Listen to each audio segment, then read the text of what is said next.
must be analyzed not just for financial impact, but public safety should be the first priority. This bill is overly broad. This bill allows furloughs for economy, efficiency, or other related reasons.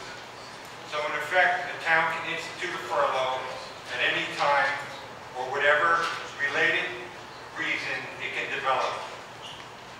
Just as currently there is no standard for civil service to actually review the appropriateness of layoff plans today, there are no standards in this bill as to how civil service will judge the worthiness of a furlough.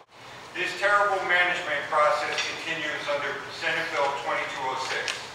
The legislation therefore allows towns to furlough police at any time since it may develop a plan at their sole discretion, and there is no adequate process to review what means to the police staffing and coverage of the community. The state PBA has been referred to as a special interest group, a fearmonger, and alarmist. As for representative special interest group, in this case, my special interest group is the citizens of the communities we serve.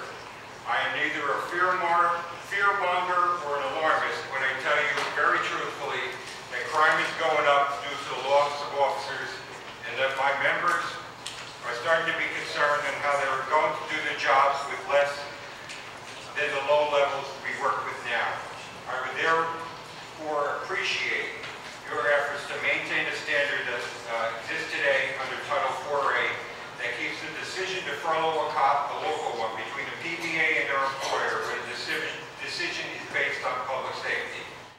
Representing 5,500 firefighters across the state of New Jersey, we spoke earlier about the Hackensack's collapse and the regional response across the state that I think to provide another opportunity to reduce staffing. We have really experienced the perfect storm of undermining public safety, from passing legislation that reduces benefits, that forces early retirements. So through attrition, we're losing staffing.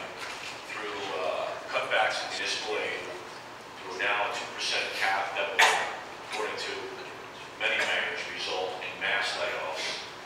And now to allow basically what amounts to a Russian roulette mentality of trying to pick and schedule when members of the police and fire service will take a furlough.